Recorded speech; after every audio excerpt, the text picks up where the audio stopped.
Hi, everybody. Welcome to the Easy Buyers channel. Thank you once again for tuning in. You are with me, Tommy, and today we're going to talk about cash flow, calculating cash flow for property.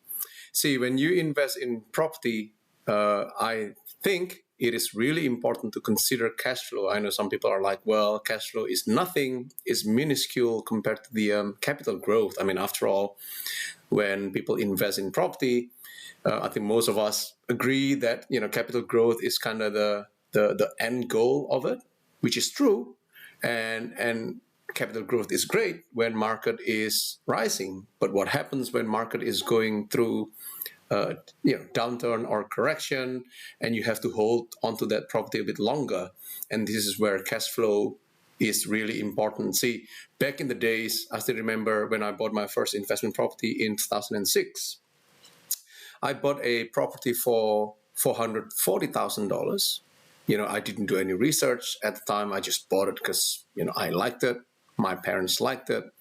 I thought this could be great, right? I didn't do any calculation, nothing. And back in that year, I think interest rate was pretty high. And then the house itself wasn't new. There were maintenance items and whatever, right? And the rental wasn't as great. So long story short, it cost me almost $1,000 a month to hold onto that property. And I still remember the kind of feeling and thoughts that went through my mind, right? I wanted to go on holiday. I couldn't because I remember I had $1,000 to spare to pay for this property, right? And so really the psychological effect of cash flow is pretty big. So long story short, I hold that property for like about 6 years, and I sold it for 450,000. Right? Can you imagine? Like, it cost me almost 10 grand annually to hold to that property. So 6 years is about 60 grand, and I sold it for like 10 grand more. So minus the agent fee, minus everything else, I made a huge loss on that one. See, this is the problem. Had I held to that property until today, man, I would have made a killing. But I had to sell early because psychologically I was like, I just couldn't bear the thought of holding and having to spend like $1,000 each month to hold on that property. So I was like, this doesn't work for me. Opportunity cost is too great. I would rather just take the loss now and exit, and I could sleep at peace. See, this is where cash flow becomes really important. Yes, when there is capital growth year after year after year, your capital growth will outweigh the cash flow. But for me, owning an investment property is running a business, right? And when you run a business, I want to run it with profit, not with loss. I mean, anybody who wants to run a business at loss, I suppose, is crazy, right? So I want to make sure that I run my property investment at a profit, and profit is obviously whether the income generated from the rental outweighs the expenses, or the capital growth outweighs the expenses. But from my experience, without considering cash flow, it becomes risky, because I have seen so many investors, properties buyers who sold their property early. If with property, if you can hold for a long time, obviously you're gonna win, right? But if you have to sell early, that's when you probably have to cut loss sometimes. And this is where I think cash flow calculation is really important, in my opinion. So in this opportunity, I would like to run through you just a basic cash flow calculation. I know some of you who are already savvy with property investing, you're already familiar, but for those who don't, maybe you can learn something from what I'm about to share with you. Without further ado, let's go to the laptop. All right, now here is in front of me is a simple cash flow calculator that I built.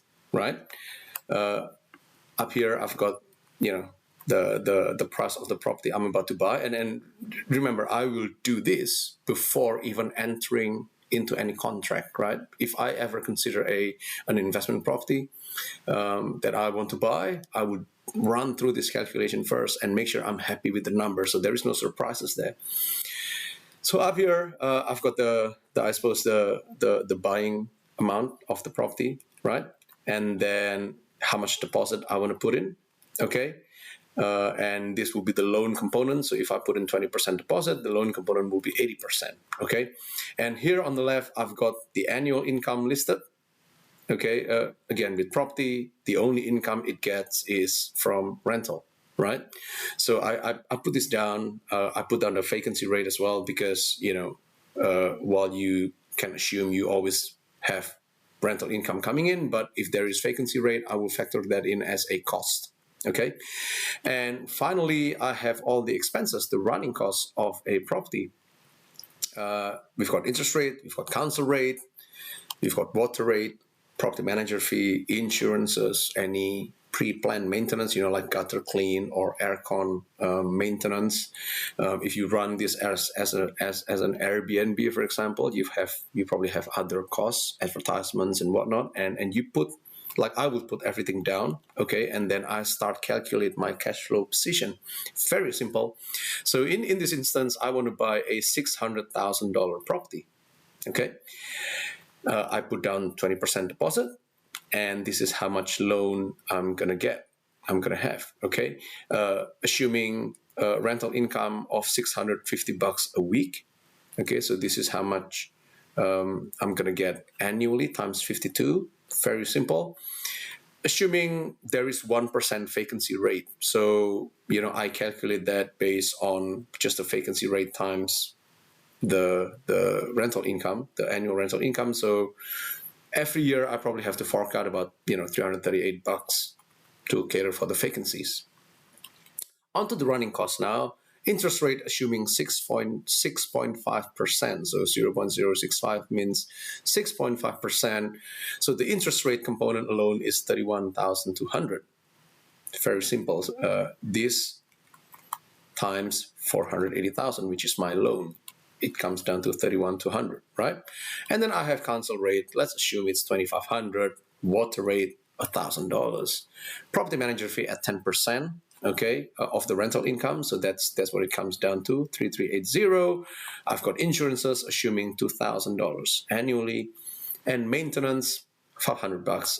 I hope, this is assuming there are no extra major incidental maintenance. This is the what do you call the frequent, the ones that you already pre-planned, like gutter clean or aircon maintenance. Let's say $500, right? So my total income is net is 33,462, and my total expenses is 40,580, which means my annual cash flow is 7,118. See, if I am bullish, maybe the market is going up, rising like what it is right now in Western Australia, and like for the past few years, property price has gone up by 20%. So that's fine. I mean, I can take 7,118. Like 20% of my property price, 600,000, is $120,000, right? So if my capital gain is $120,000, that's outweigh my cash flow. You know what? That's fine. I can take 7,118 loss. But what if it's not the case? What if, property market is plateauing and even correcting itself? Then you don't have any capital growth. What happens then? 7,118 divided by 12. So every month, right, divided by 12, I have to fork out $593 out of my pocket to hold to this property.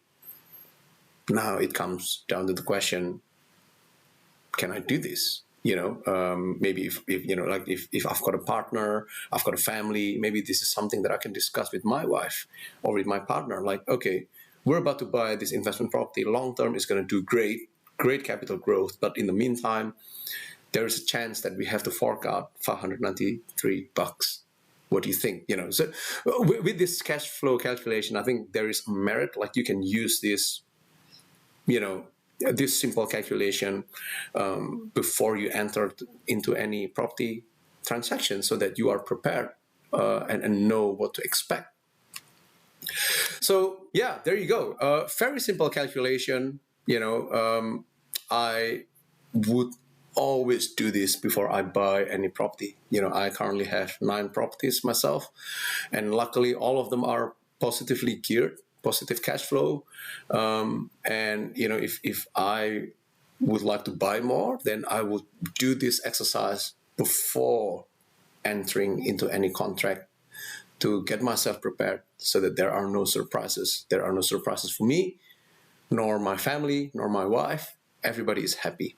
So there you go. Thank you guys once again for tuning in. And before I close off for today, I just want to say, if you have any questions, any inquiries, any thoughts on property buying, let me know. I work as a buyer's agent, and I have helped investors and owner-occupiers securing great property. So thank you once again for your time. I'll see you next time.